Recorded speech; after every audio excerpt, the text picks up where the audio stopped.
Yes, ibihe byiza ndetse n'umunsi mwiza kuri mwe mwese mukomeje kubana natwe mukavuga ati reka amakuru n'ibiganiro mujye mubisanga aha ni ku mutekano, politiki na diplomasi, ibivugwa, ibitangazwa ndetse n'ibikorwa nibyo tuba tukugerera tukakumenyera amakuru menshi cyane ari kugenda agarukaho hirya no hino ku butaka bw'uburasirazuba bwa Kongo, mu karere ka Afurika y'ibiyaga bigari ndetse no ku isi muri rusange.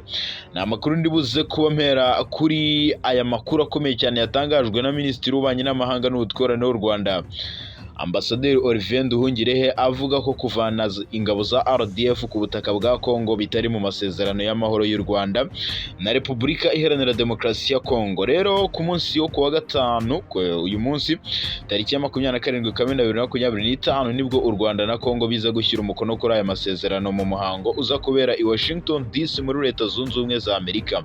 Ku ruhande rw'u Rwanda, aya masezerano azashyirwaho umukono na Minisitiri w'Ububanyi n'Amahanga n'Ubutwererane w'u Rwanda, Ambasaderi Olivier Nduhungirehe, mu gihe ku ruhande rwa Kongo azashyirwaho umukono na Minisitiri w'Ububanyi n'Amahanga w'iki gihugu, Therese Kayikwamba Wagner.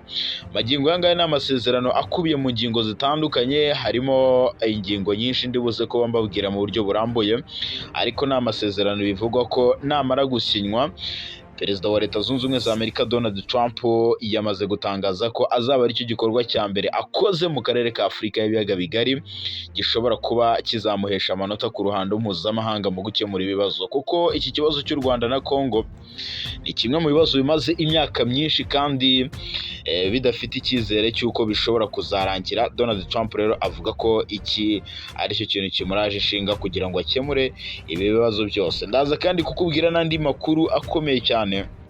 Ingabo za Uganda UPDF ku wa kane tariki ya 26 Kamena 2025 nibwo baramutse barasana n'inyeshyamba zo mu mutwe w'iterabwoba wa Mai Mai, ndetse ni imirwano yabereye muri teritwari ya Rubero mu bice bitandukanye muri Kivu ya ruguru. Magingo yangaya rero umugaba mukuru w'ingabo za Uganda General Muhoozi Kainerugaba yongeye kwihaniza bikomeye cyane aba bazalendo mu buryo bukomeye, ndetse hari n'andi makuru avuga ko Muhoozi yaba agiye kohereza izindi ngabo hano mu burasirazuba bwa Kongo kugira ngo bakomeze guhangana n'uyu mutwe w'iterabwoba wa Mai Mai ndetse n'indi mitwe itandukanye ya wazalendo hano mu burasirazuba bwa Repubulika ya Demokarasi ya Kongo. Ibi byose ndaje mbikubwire, ndetse ndanakubwira andi makuru akomeye cyane. Ibi biganiro biri kubera hano i Bukavu muri Kivu y'Amajyepfo, biri guhuza abahagarariye amadini n'amatorero. Ni Joseph Kabila Kabange uri kubigirana n'aba bayobozi batandukanye, barimo guverineri w'intara Kivu y'Amajyepfo ku ruhande rwa M23 ndetse n'abandi batandukanye. Ni uruzinduko rero Kabila yagize mu minsi 4 ishize, aho ari kurugirira hano mu mujyi wa Bukavu, ndetse amakuru aranavuga ko ashobora kuhahurirayo n'umugaba mukuru w'ingabo za M23 General Sultan Emmanuel Makenga ndetse n'abandi batandukanye, bari buzera kuganira uburyo bakomeza urugamba rukomeye cyane rwo kubohora igihugu cya Repubulika Iharanira Demokarasi ya Kongo. Ndaza kandi kukubwira ko hari inkuru ikomeye cyane yagiye itangazwa mu minsi ishize. Ingabo zishinzwe kubungabunga amahoro z'u Rwanda mu butumwa bw'umuryango w'abibumbye muri Repubulika ya Centrafrica MONUSCO bahawe imidari y'ishimwe kubera akazi k'indashyikirwa bakoze. Magingo yangaya ingabo z'u Rwanda RDF ziri mu ntara ya Cabo Delgado, n'intara ikubye gatatu u Rwanda, bari kurindamo cyangwa bari kugaruramo amahoro batsinsura imitwe y'ibyihebe ibarizwa muri aya mashyamba yaho.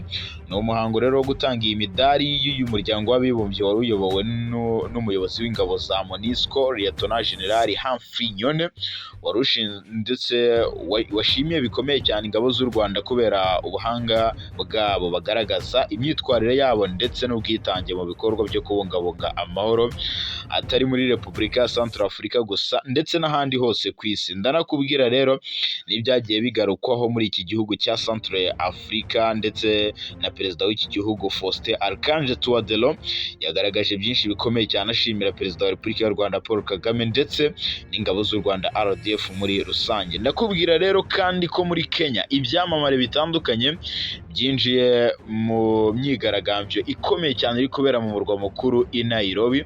Magingo aya ngaya rero ni imyigaragambyo isa nkaho yamaze gufata indi ntera, kuko bisa nkaho nta garuriro igifite. Ibi byose ndaje mbyinjiremo 5 kuri 5. Reka mbahereze ikaze, nanabasabe gukora subscribe mutarayikora, kugira ngo tujye tubana mu makuru n'ibiganiro tubategurira kuri uyu muyoboro 5 kuri 5. Njye nisanze Fredger Mura, akantu ku kandi ikaze.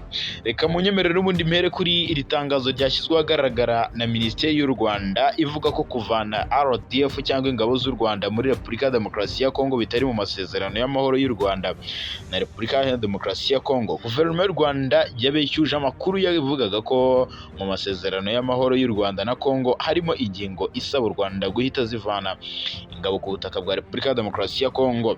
Tariki ya 27 Kamena 2025 nibwo u Rwanda na Kongo bizashyira umukono ku masezerano, kuvuga ngo n'uyu munsi ni umuhango uza kubera mu murwa mukuru i Washington DC muri Leta Zunze Ubumwe za Amerika. Magingo ngaya uruhande rw'u Rwanda, aya masezerano araza gushyirwaho umukono na Minisitiri w'Ububanyi n'Amahanga n'Ubutwererane w'u Rwanda Ambasaderi Olivier Nduhungirehe, mu gihe ku ruhande rwa Kongo aza gushyirwaho umukono na Minisitiri w'Ububanyi n'Amahanga Therese Kayikwamba Wagner.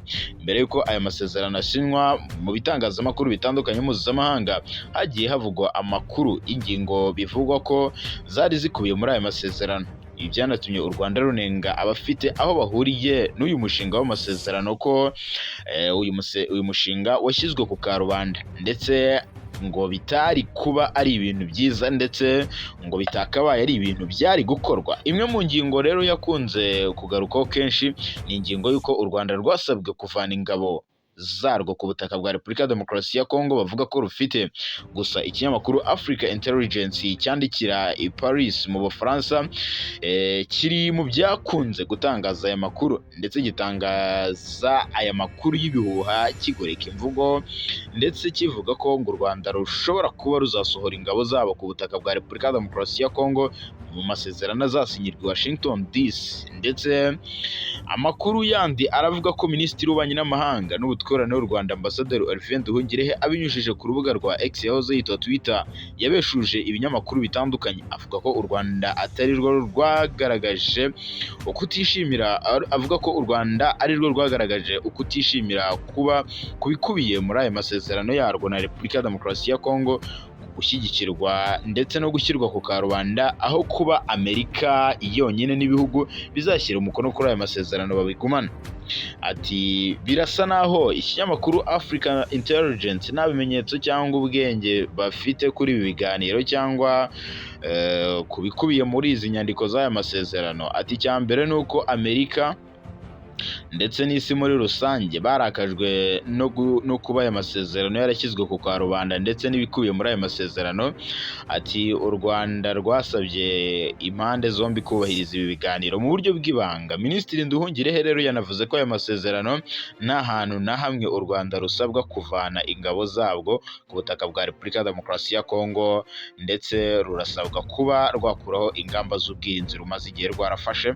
Ikindi akaba atari ijambo ngo ingabo, akaba atari ijambo nyine ngo ryari gushyirwa mu majwi rivuga ko u Rwanda rufite ingabo ku butaka bwa Kongo, kuko u Rwanda rwagiye rubihakana kenshi. Rero icya kabiri, ati nta hantu na hamwe mu nyandiko y'aya masezerano azasinywa ari businywe kuri uyu munsi hashobora kubonekamo cyangwa hashobora kubonekamo ijambo gukura ingabo ku butaka bwa Kongo. Ati ni ibinyamakuru bitandukanye byagiye bibishyira ahagaragara. Ati gukuraho by'ako kanya ubwirinzi bw'u Rwanda, ati birenze iby'amagambo y'abantu, kuko RDF cyangwa Rwanda Defense Force ni igisirikare cy'u Rwanda. Ati ntabwo ari igisirikare cya Repubulika ya Demokarasi ya Kongo. Ati ingabo z'u Rwanda rero kuba bavuga ngo bakore withdraw cyangwa gucyura ingabo, ati ntaho aya masezerano biri, nta naho byanditse. Amasezerano y'amahoro araza gushyirwaho umukono hariya muri Leta Zunze Ubumwe za Amerika ndetse mu buryo bwa burundu kuko azakurikirwa n'amasezerano n'ubundi azahita ashyirwaho umukono n'abaperezida b'ibihugu byombi hagati ya perezida wa Repubulika y'u Rwanda Paul Kagame ndetse na perezida Felix Antoine Tshisekedi Tshilombo mu buryo bw'imbona nkubone hariya i Washington DC imbere ya Donald Trump muri Leta Zunze Ubumwe za Amerika. Reka munyemerere n'ubundi nkomereze muri teritwari ya Lubero ku kibuga cy'imirwano muri Kivu ya ruguru. Ingabo za Uganda UPDF ku munsi w'ejo ndetse zanazindutse mu mirwano ikomeye cyane n'abazalendo. Ingabo za Uganda UPDF guhera ku wa kane tariki ya 26 Kamena 2025 nibwo baramutse barasana n'inyeshyamba z'umutwe wa Mai Mai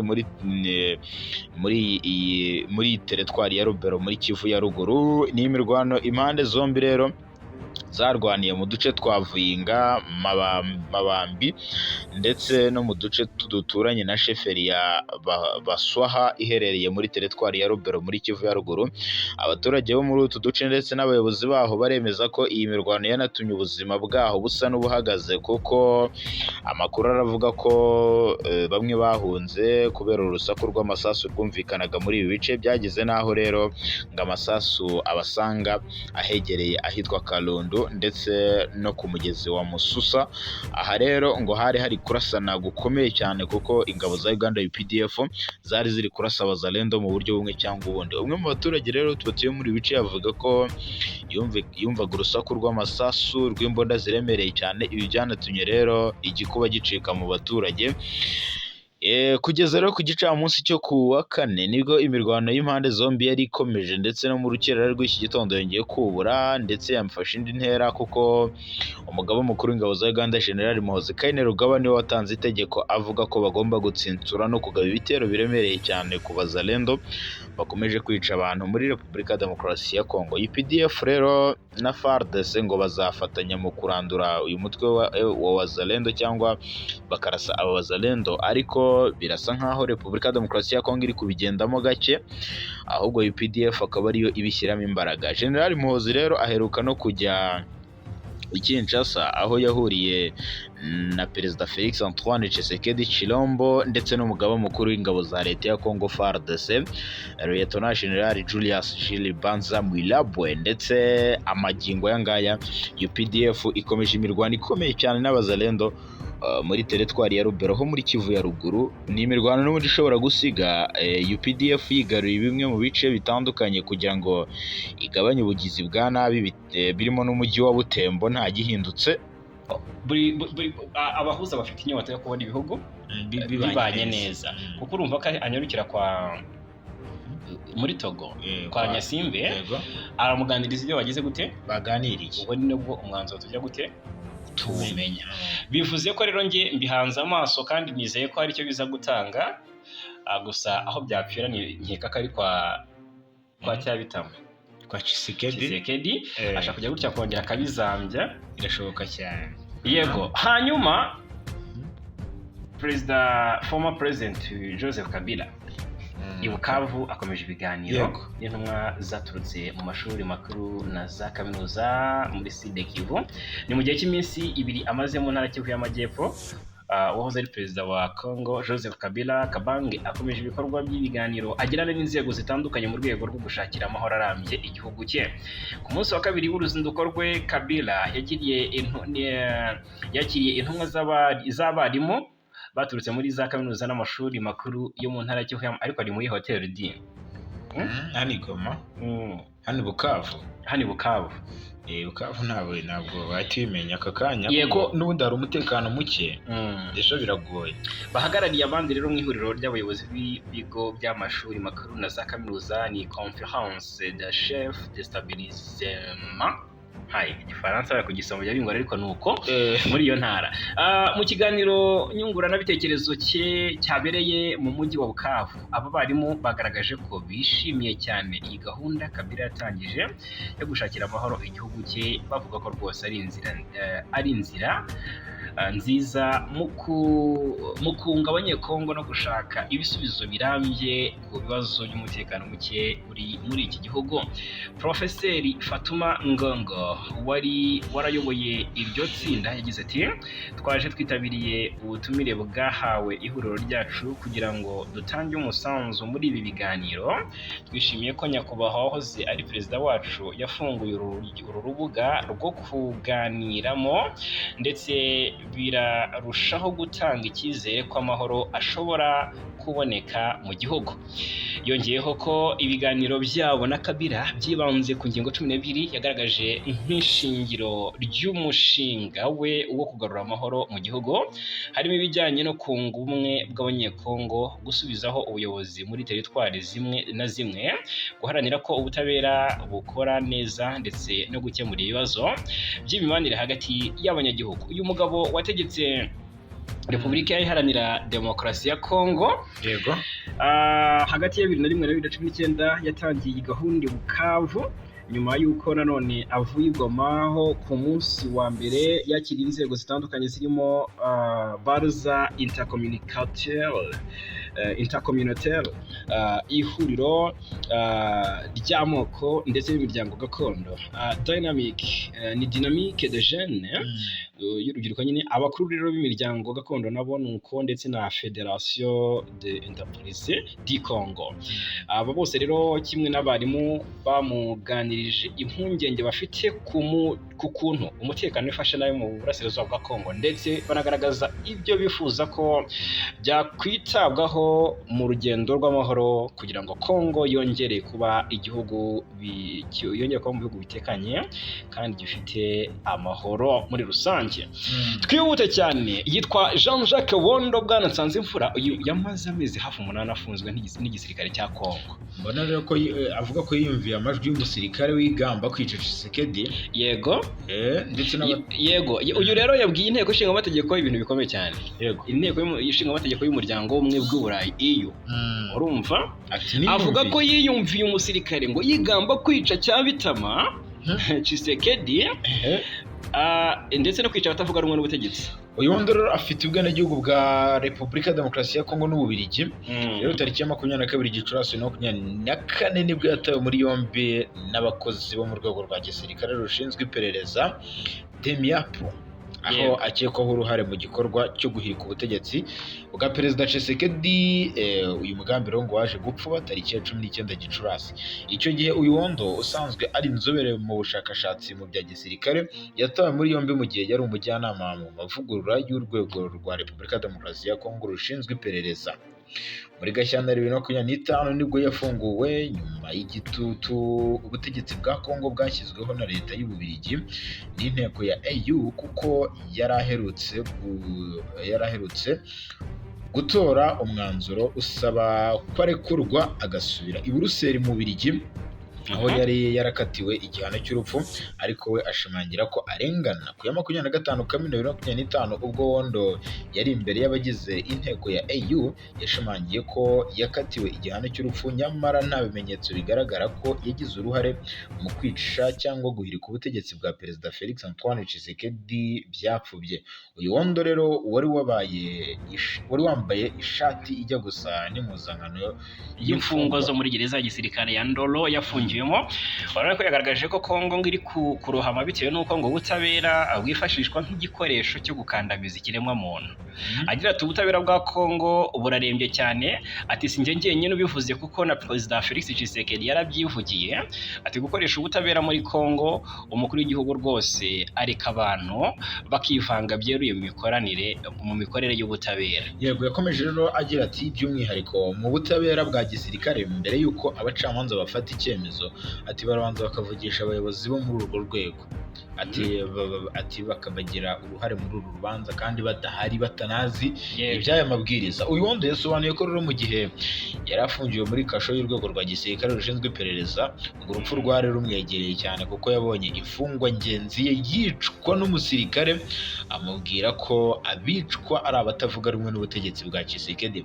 Mu magambo ye yari arimo ikiniga cyinshi, uyu Wondo yagize ati nabonye urupfu imbere yanjye, ati numvise n'amagambo yavuzwe n'umusirikare wari muri kasho, ni amagambo y'ibanga yavugiwe muri iyi gereza. Rero ubwo ati nabonaga umuntu amfira imbere akajugunywa nk'inyamaswa. Ati uwo musirikare avuga ko ari kuzira kuba atavuga rumwe n'ubutegetsi bwa Perezida Tshisekedi. Mu mpera za 2023 nibwo abakozi b'uru rwego rushinzwe iperereza bataye muri yombi Colonel Masuku Suku wabaga mu mutwe w'ingabo zirinda umukuru w'igihugu GR. Kuva rero ubwo umuryango we utongeye kumenya amakuru ye. Uyu Wondo rero yavuze ko ngo yabonye na Colonel Masuku Suku asamba ari kabura uko amutabara. Ati muri kasho ya Demiapo, ati nabonye uburibwe bwa Colonel Masuku Suku yanyuzemo. Ati muri uko mbigenzaho uyu Colonel yari afungiwe ngo hari hegereye aho nari mfungiwe. Ati yapfuye muri Kamena 2024. Mu Gushyingo 2024 Demiapo yataye muri yombi Lieutenant General Sikatenda Shabani, ngo uyu mugabo mukuru w'ingabo za Kongo kuva muri 2023 kugeza muri 2029. Uyu musirikare yapfiriye muri gereza tariki ya 4 Kamena 2025. Wondo rero yavuze ko ubwo Lieutenant General Sikatenda yari afungiwe muri gereza ya Ndolo bahuye baganira birambuye. Ahamya ko rero uyu musirikare wari ufite imyaka 82 y'amavuko yazize kubura imiti yashoboraga kumukiza uburwayi yari afite. Kinshasa ni iyicarubozo ryonyine niryo ubundi ni iyicarubozo. Noneho rero nyemerera mbabwira amakuru aturuka Uvira. Amarira yabaye amariba ku batuye Uvira abo ku ruhande rwa guverinoma nyuma y'urupfu rwa General Rukiamata wo muri Wazalendo uherutse gupfa arasiwe mu mirwano iherutse kubera mu Rurambo. Yahambwe Uvira ku munsi w'ejo.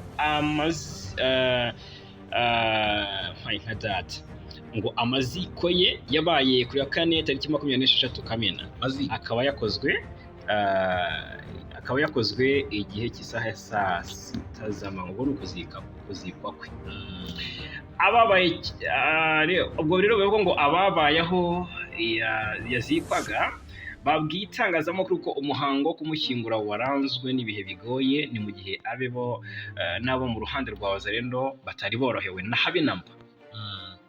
Ati wari umunsi mubi ku muryango we n'abo muri Wazalendo. Yego, mu byumweru 2 bishize nibwo byamenyekanye ko Rukiamata yapfuye kandi ko yaguye mu bitaro aho yarimo avurirwa ku bitaro biherereye i Gasenga muri Uvira.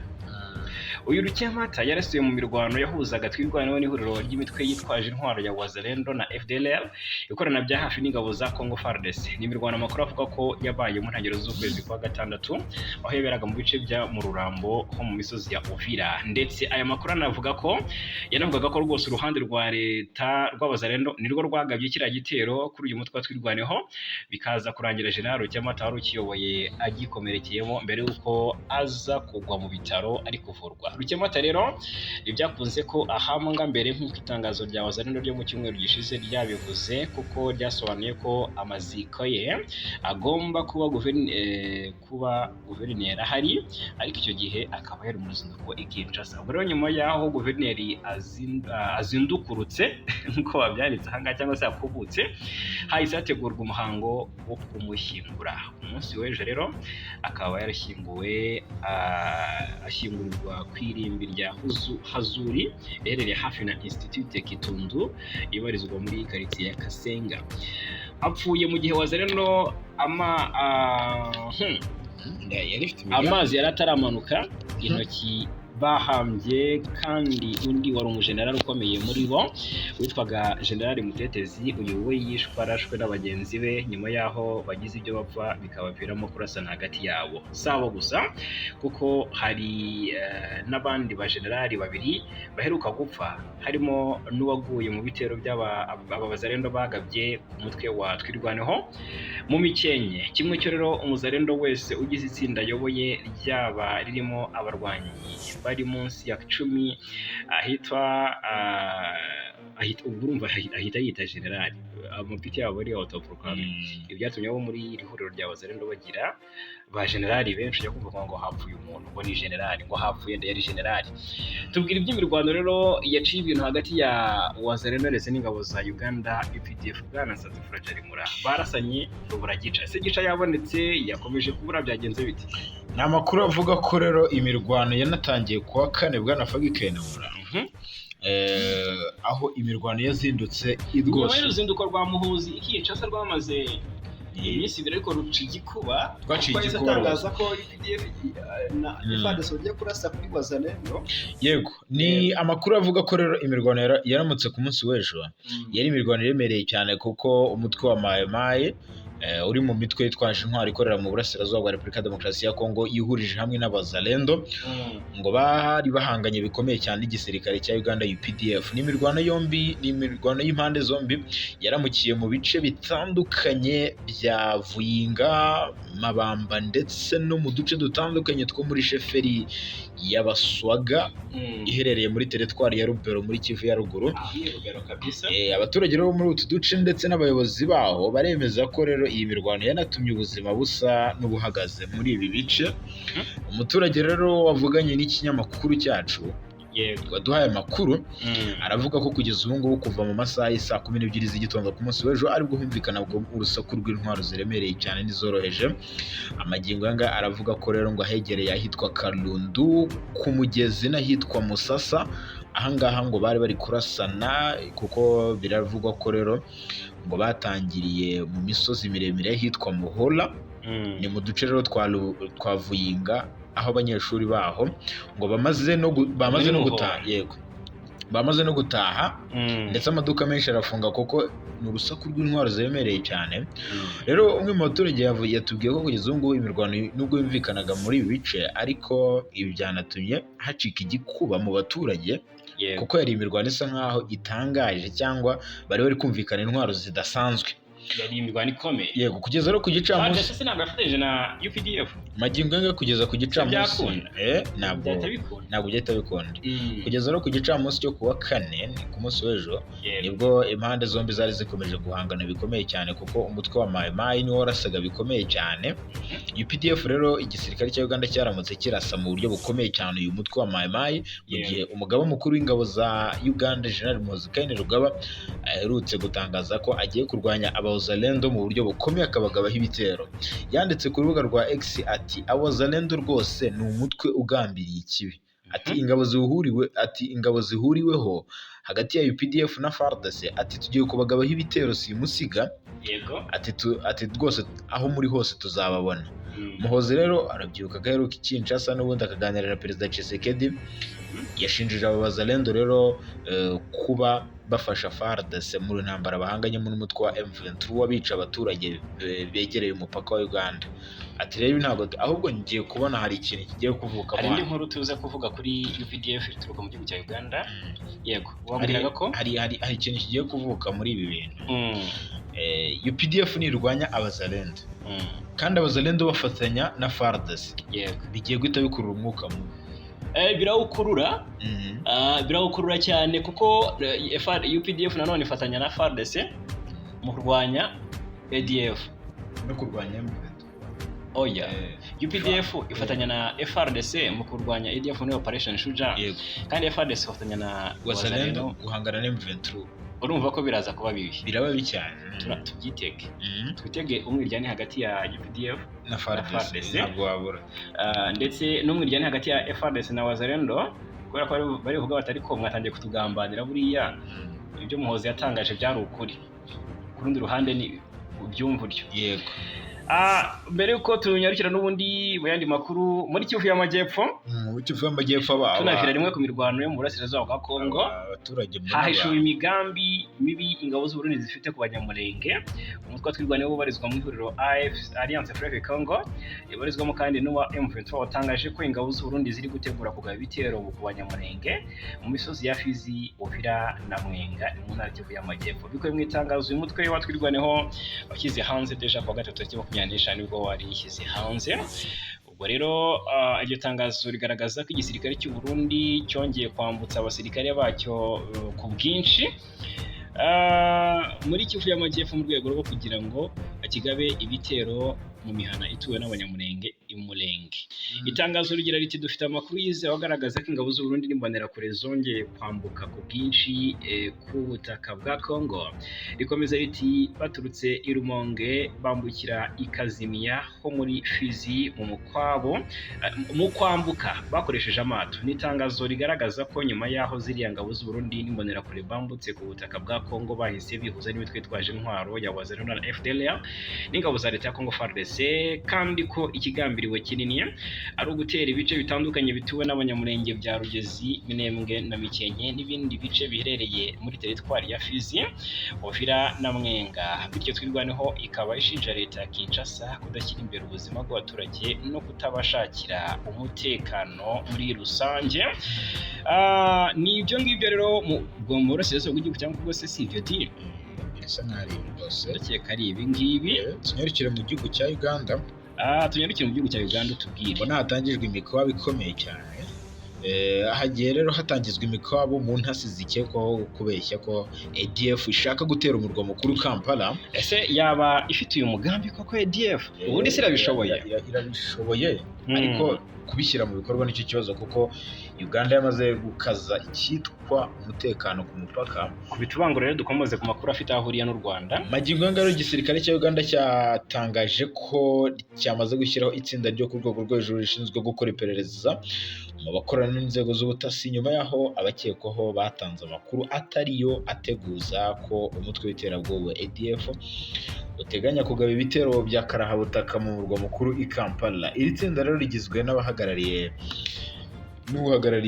umugaba mukuru w'ingabo ndetse n'umuyobozi wa polisi, umuyobozi w'urwego rushinzwe umutekano w'imbere mu gihugu, umuyobozi ushinzwe umutekano wo hanze n'umuyobozi w'ubugenzacyaha n'umuyobozi w'ishami rishinzwe iperereza mu mutwe w'ingabo zirinda abayobozi bakuru. Leta ya Uganda ivuga ko inzego zishinzwe gukurikirana cyangwa gukumira ibikorwa by'iterabwoba bamaze iminsi batanga integuza zikurikiranya bakavuga ko ADF ishaka kugaba ibitero by'iterabwoba mu murwa mukuru i Kampala. Iperereza ry'ibanze ryagaragaje ko bishoboka. Ati bamwe rero mu bashinzwe umutekano ati bashobora kuba barakabirije aya makuru cyangwa se bakaba nta bushobozi babifitiye cyangwa bakaba bashaka ikijyanye n'amafaranga. Yego. Umwe rero mu bashinzwe umutekano yagize ati nubwo ADF ari ikibazo ntabwo twakwemera ko inzego z'imbere ziganzwa no kwishakira inyungu bwite. Ati rero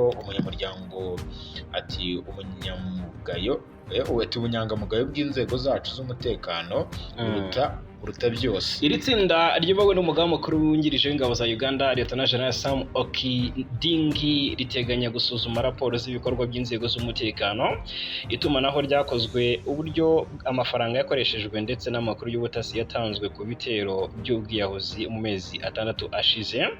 Biteganyijwe kandi ko iri tsinda rizahata ibibazo abayobozi bo mu rwego rw'ubutasi rwa gisirikare ndetse n'urwa police, kandi iperereza nirirangira rizashyikirizwa umugaba mukuru w'ingabo General Muhoozi Kainerugaba.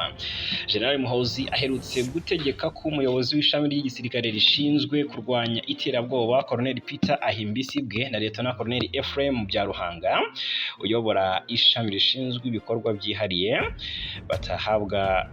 batabwa muri yombi nyuma y'uko mu by'ukuri bigetswe ko aya mashami yacengewe na ADF akajya atanga amakuru y'ubutasi atariyo. Colonel Ahimbisibwe na Lieutenant Colonel Byaruhanga bafungiwe ku cyicaro gikuru cy'igisirikare Imbuya muri Kampala mu gihe iperereza rikomeje. Yego, yumvikana cyane. Igihugu abagera ku 106 bahoze mu mitwe itandukanye yitwaje intwaro ikorera mu burasirazuba bwa Congo, irimo wa ADF washinzwe n'abasize bagize uruhare muri jenoside yakorewe abatutsi mu Rwanda muri Mata 1994, basubijwe mu buzima busanzwe bashimira igihugu cyemeye kubakira bamaze igihe mu bikorwa biganisha ku guhungabanya umutekano wacyo. Ubwo rero umwe ndabona ubuhamya bari gutanga bati igihugu cyatwakiriye kititaye ku bibi twakoze. Ni ibyatangajwe gute rero? Yego, ni ibirori byo gusoza amahugurwa bari bamazemo igihe. Yego, ni amahugurwa bahererwaga mu kigo cya Mutobo n'ubundi gitangirwamo amasomo agamije gusubiza mu buzima busanzwe abahoze ari abasirikare.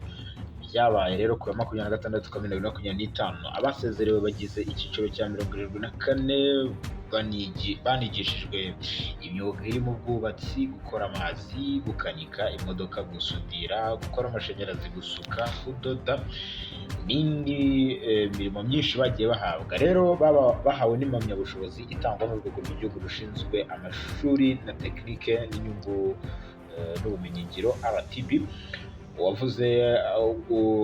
Uwavuze ko ahagarariye abandi cyangwa watowe nk'uhagarariye abandi ni Major Ndayambaje Gilbert alias Casto. Yagaragaje ko iki gihugu cyakiriye neza aba banyarwanda babaga mu mitwe ya FDLR, ndetse ati turashimira byimazeyo leta yacu y'u Rwanda, atirangajwe imbere na nyakubahwa Perezida wa Repubulika y'u Rwanda Paul Kagame uburyo yatwakiriye nk'abanyarwanda ititaye ku bikorwa bibi twari tumaze imyaka myinshi tubamo mu mitwe yitwaje intwaro twabayemo. Ati idahuriza hamwe muri ikaduhuriza hamwe muri iki kigo cya Mutobo. Ego, ati aho twaherewe amahugurwa tukigishwa indangagaciro z'ubunyarwanda n'izindi nyigisho nziza ziranga umunyarwanda ufitiye igihugu cye akamaro. Yagaragaje kandi ko abakiri mu mashyamba bagifite umugambi mubisha wo guhungabanya umutekano w'u Rwanda bashyigikiwe na leta ya Kongo, Ububiligi ndetse n'u Burundi. Urumva bikomeje kubaha ibikoresho, abasaba gutahuka. Yashimangiye ko bahawe ubumenyi buzabafasha guharanira iterambere, ubumwe ndetse no guhangana n'icyashaka kugarura amacakubiri mu Banyarwanda. Guverineri w'Intara Kivu y'Amajyaruguru Umugabo wa Gahunde Maurice yasabye abasubijwe mu buzima busanzwe kuzaharanira iterambere ryabo n'igihugu muri rusange. Ati murabizi neza mwahawe ubumenyi n'ubushobozi buzabafasha kujya ku isoko ry'umurimo kuko mwigishijwe ubumenyi butandukanye. Ati mugende mwiteza imbere hamwe n'inzego zanyu kandi mugire uruhare mu iterambere ry'igihugu cyanyu. Yakomeje kandi abasaba kuba intumwa nziza bagahamagarira bagenzi babo bakiri mu mashyamba ya Kongo gutahuka mu gihugu cyabo. Ati ndagira ngo rwose mbasabe kuba intumwa nziza mugakangurira bagenzi banyu mwasize mu mashyamba kurambika intwaro hasi bagataha, kandi mukanyomoza ibihuha byinshi abaharabika u Rwanda bahora bavuga kandi bigatuma bamwe bataha. Yasabye inzego z'ibanze gukomeza gufasha abasezerewe kwisanga mu buzima busanzwe, kubafasha kubona imirimo no kugira uruhare muri gahunda zabo z'iterambere. Ati ni inshingano zacu kwakira aba basezerewe, kubakurikirana umunsi ku wundi tukamenya ko nta kibazo cyangwa se nta bibazo bahura nabyo, ndetse no kubaba hafi kugira ngo gusubira mu buzima busanzwe kwabo birusheho koroha. Yasabye umuryango nyarwanda gufasha abasubijwe mu buzima busanzwe, kubakurikirana neza kandi bakabereka aho igihugu kigeze kuri ubu. Uretse rero abasezerewe basubijwe mu buzima busanzwe, umuyobozi wa komisiyo y'igihugu yo gusezerera no gusubiza mu buzima busanzwe abahoze ari abasirikare RDRC witwa Nyirahabineza witwa Nyirahabineza Valerie yatangaje ko bagiye guhita batangiza icyiciro cya 25 kizaba kigizwe n'abagera ku 114 batashye. Aba rero bahoze mu mitwe yitwaje intwaro irimo FDLR, Wazalendo n'indi mitwe itandukanye, ndetse n'abari abasirikare ba leta ya Kongo FARDC. Twatinze kujya gutangaza ariko ku wa gatatu ushize ingabo zishinzwe kubungabunga amahoro z'u Rwanda Rwambat, rimwe mu butumwa bw'umuryango w'abibumbye muri Repubulika ya Centrafrique MINUSCA, zahawe imidari y'ishimwe kubera ibikorwa by'indashyikirwa mu mezi 11 ashize. Ni ibiro byo gutanga imidari rero byabereye mu kigo cya Rwambat cya Mpoko Ibangi ni muri Central Africa. Uyu muhango wo gutanga imidari y'umuryango w'abibumbye wari uyobowe n'umuyobozi w'ingabo za MINUSCA Lieutenant General Humphrey Nyone, washimiye ingabo z'u Rwanda kubera ubuhanga bwazo, imyitwarire yabo ndetse n'ubwitange mu bikorwa byo kubungabunga amahoro atari muri Repubulika ya Central Africa gusa no ku isi yose. Mu by'ukuri rero ingabo z'u Rwanda nizo gushimwa, aho ziri hose zitanga amahoro kandi icyo zitumwe zikigeraho. Uyu muhango mu by'ukuri wari wanitabiriwe n'abanyacyubahiro benshi, harimo n'abanyacyubahiro benshi barimo Olivier Kayumba na Ambasaderi w'u Rwanda muri Repubulika ya Central Africa, barimo Major General Freddy Sakama, umugaba mukuru wungirije w'ingabo za Central Africa, abayobozi bakuru muri Loni, hamwe n'abanyarwanda batuye hariya muri CAL. Hanyuma indi nkuru twagarukaho cyangwa se ikindi twabwira abakunzi bacu birumvikana muri Kenya. Yego, muri Kenya, mbere y'uko winjira muri Kenya gato, reka mbabwire ko Ambasaderi Christophe Bazivamo kuwa gatatu tariki 25 yashyikirije Perezida wa Chad Marshal Mahamat Idriss Deby Itno impapuro zimwemerera guhagararira u Rwanda muri icyo gihugu. Ambasade y'u Rwanda muri Nigeria ibinyujije ku rubuga rwayo rwa X yatangaje ko muri kiriya gikorwa cyabereye i N'Djamena, Ambasaderi Bazivamo Christophe na Perezida Deby bagiranye ibiganiro ku mubano w'u Rwanda na Chad ndetse n'inzego z'ibihugu byombi, ibihugu byombi byafatanyamo mu kurushaho kuzibyaza inyungu zisangiwe muri rusange. Ambasaderi Bazivamo ufite icyicaro hariya i Abidjan, asanzwe ari ambasaderi w'u Rwanda mu bihugu birimo Nigeria na Burkina Faso. Muri Chad rero ijemo. Muri Kenya byifashe bite? Yego, ibyamamare byitabiriye imyigaragambyo. Gusa muri Uganda naho hari inkuru iri guturukayo yindi twasaga n'abatitayeho cyangwa se nk'abayisimbutse. Bivuga ko Muhozi yagize atya ahananura umwe mu basirikare bakomeye, amwohereza mu gihugu cy'u Burundi. Sinzi niba wayibonye. Yego, nabibonye bagingo ngayo Muhozi. Icyo ari gukora mu ngabo za Uganda ni ukugaragaza ko ashaka icyitwa hygiene, kuko uyu nguyu yahoze rero ngari ari intasi nkuru ya UPDF, yamwohereje mu Burundi yitwa Major General James Birungi, wahoze akuriye urwego rushinzwe ubutasi bw'igisirikare cya Uganda UPDF, amwohereza mu Burundi gukorerayo. Yamujije iki? Uyu Birungi yayoboye ikigo cy'ubutasi hagati ya 2022 kugeza muri Mata 2025, ubwo yasimburwaga kuri izi nshingano na Major General Abeli Kandiho, mbere yo kugirwa umuyobozi wa diviziyo y'ingabo za Uganda zishinzwe kurwanira mu misozi miremire. Mbere y'uko rero umuyobozi w'urwego rw'ubutasi Birungi yari yaragiye akora izindi nshingano mbere y'uko ahabwa ubuyobozi bwo kuyobora ikigo cy'ubutasi. Yari yarabaye rero n'umusirikare ukomeye cyane, aba n'umuyobozi rero ushinzwe cyangwa ukuriye umutwe w'ingabo zidasanzwe zizwi nka Special Force Commanders. Kuwa gatatu rero nibwo General Muhoozi Kainerugaba yamuhaye izindi nshingano, amwohereza mu Burundi, aho yagiye kuba ushinzwe ibikorwa bya gisirikare defense attack muri ambasade ya Uganda i Bujumbura.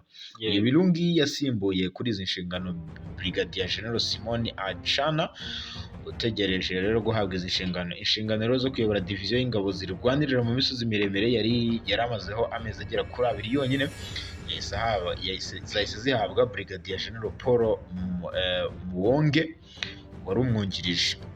Uyu James Birungi yoherejwe rero i Bujumbura mu gihe igisirikare cya Uganda UPDF hari abasirikare bagera kuri 2 barimo Major General Kimaze, Colonel Major General James Birungi, Major bamwita Colonel Kimaze, harimo ufite ipeti rya Colonel na Majoro, harimo rero aba bari bamaze iminsi bakorwaho iperereza. Wari ufite ipeti rya Colonel na Majoro rero bari guhabwa ibintu biranavuga ko bashobora gutabwa muri yombi, kuko bakorwaga iperereza. Amakuru bavuga ko bakekwaho ibikorwa bigamije guhungabanya igihugu. Biravuga ko rero n'ubundi aba ngaba n'ubundi bari gukorwaho iperereza ari abantu ba hafi ba Corneille Birungi n'ubundi nawe wahananuwe, yego bakoherezwa hariya akoherezwa ari Bujumbura. Muhoza we yafashe imyanzuro ikakaye. Tunyarukire muri Kenya cyangwa mbanze mubwire inkuru y'ituruka ibange. Impamvu bavuze nk'aya makuru urumva ni muri Central Africa ngaha hariyo n'ingabo z'u Rwanda. Hariyo n'abanyarwanda. Kuri uyu wa kane hariyo n'abanyarwanda. Kuri uyu wa kane abayobozi kandi ikindi intego yacu y'amakuru tuba tugomba kureba mu nguni zose. Kuri uyu wa kane rero abayobozi bo muri Central Africa bavuze ko byibuze abanyeshuri 29 bicaye mu muvundo wadutse ubwo bakoraga ibizamini abandi barakomereka. Ibi byabaye mu gihe abanyeshuri barenga 5,300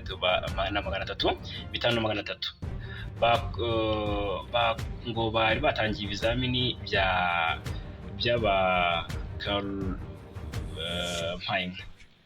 turabivuga gute, bari batangiye ibizamini bya leta ku ishuri ryisumbuye rya Bartholomew Boganda mu murwa mukuru wa Bangi kuri 3 ushize tariki 25 Kamena. Bivuga ko kandi transformateur y'amashanyarazi yaturitse binatera ubwoba abanyeshuri biganisha ku muvundo ukomeye. Ubwo rero bamwe mu banyeshuri bagaragaye basimbuka bava mu igorofa rya mbere ry'ishuri nk'uko iyi nkuru dukesha Deutsche Welle ikomeza ivuga. Minisiteri y'Ubuzima ivuga ko benshi mu bahohotewe barimo abakobwa 16 bapfiriye aho, nibura abandi banyeshuri 660 bavuwe ibikomere. Perezida Faustin Archange Touadera wari witabiriye inama ku nkingo hariya i Buruseli mu Bubiligi yihanganishije imiryango yabuze ababo, ahita atangaza icyunamo cy'iminsi 3 mu gihugu hose. Rero tunyarukire muri Kenya. Ibyamamare byitabiriye imyigaragambyo n'ubundi nyuma y'uko abaturage batandukanye mu murwa mukuru i Nairobi bongeye kwirara mu mihanda mu myigaragambyo yanyitabiriwe. Muri Kenya byadogereye, ibintu byakomeye cyane. Rero aba bigaragambya bari kwibuka bagenzi babo bishwe mu myigaragambyo yabaye mu mwaka ushize, banakomeza kwamagana ubwicanyi bukomeje gukorerwa abantu mu buryo butandukanye muri iki gihugu. Ubwicanyi biravugwa ko buheruka gukorwa mu buryo bukomeye cyane ndetse bwakorewe ahitwa Albert Ojwanga. Uyu nguyu rero yakorewe iri hohoterwa yahise anapfa kuko magingo yanga ntabwo akiri. Ikindi kiri kugaragara nuko batanishimiye uburyo ubuzima bwabo bukomeje kugenda bumera, kuko ubuzima bwabo ngo burahenze cyane, ari nako amahirwe y'iterambere ku rubyiruko arushaho kuyoyoka. Mu bitabiriye iyi myigaragambyo harimo ibyamamare byitwa Jack Matubia, Njugushi ndetse na Daddy Owen, DJ Mo n'uwitwa Wahu na Melesi, harimo Nameless yagaragaye, ndetse na Mamito na Nyashinski. Uwitwa rero Jack Matubia yagaragaje ko yagaragaye arira kubera imyuka iryana mu maso yari yuzuye mu kirere, agira ati nta kintu kirusha uburemere kugerageza guhangana n'agahinda ko kubura umuntu wawe, ariko nanone ushaka kuba ku isonga mu kurwanirira igihugu cyawe. Urupfu ni rubi cyane, rukwiye kuba rumeze gutya. Rero umunyarwenya witwa Njugushi nawe yasangije abamukurikirana ku mbuga nkoranyambaga amashusho yigaragambya asaba ubutabera ndetse anibuka abahitanywe muri ibi bikorwa. Umukinnyi wa filime witwa Minikeli nawe yagaragaye yigaragambya, we n'uwitwa Charles Mongwi uzwi nka Lugizi. Aba rero bagaragaye mu myigaragambyo kandi banabigaragaje ku mbuga nkoranyambaga. Itsinda ry'abakinnyi bakomeye cyane mu mafilimi nka Matata naryo ryari ryagaragaye muri iyi myigaragambyo risaba ubutabera, riririmba ati hamwe n'abandi baturage nyine. Ngira ngo urumva hano ko rwose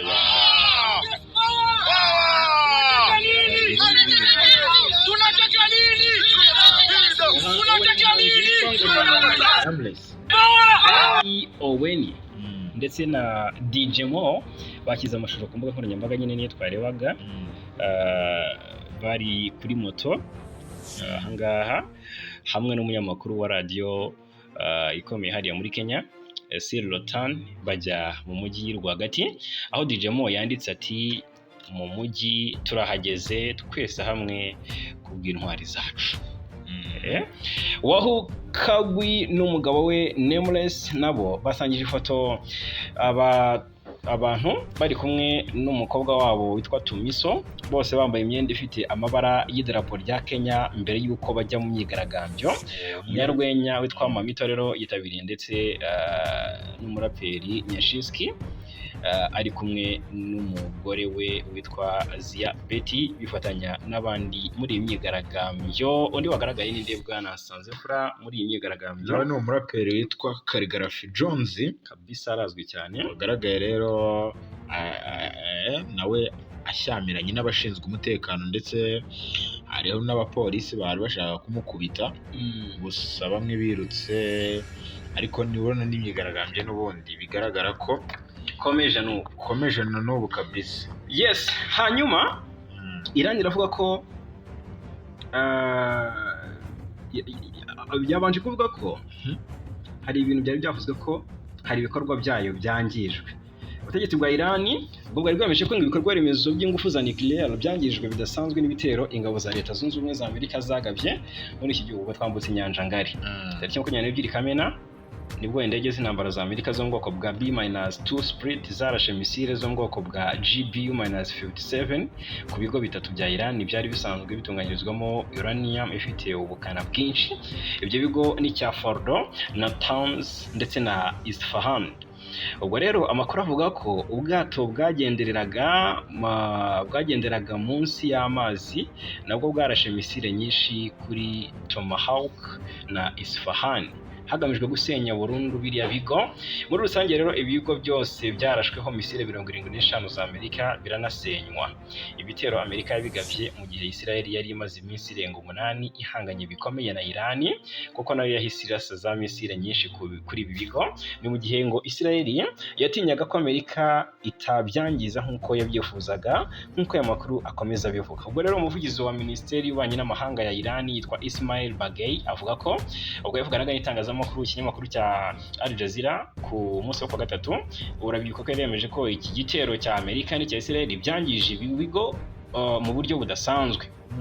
Agira ati ibigo byacu bya nucleaire byarangijwe cyane kubera abashotoranyi bo muri Israel na Amerika babigabyeho ibitero biri ku rundi rwego. Uyu muvugizi yanavuze ko ikigo mpuzamahanga gishinzwe ingufu za nucleaire ndetse na Iran ubwayo bari gukorana mu isuzuma mu rwego rwo kugira ngo harebwe ko hari ingaruka ibi bitero byagize ku bikorwa remezo bitunganyirizwamo izi ngufu. Nyuma y'amasaha make rero iki gitero kigabwe kuri biriya bigo, Trump yahise atangaza ko byangijwe cyane ngo ku buryo kongera kubisana bizagorana. Nyamara ibinyamakuru byinshi byo muri Iran n'ibindi bishyigikiye iki gihugu yatangaje ko icyo gihe ko byangijwe byoroheje, ariko noneho Iran yo iravuga ko yihimuye, iravuga ko yababaje bikomeye, yigambye gukubita Amerika inkonji iremereye.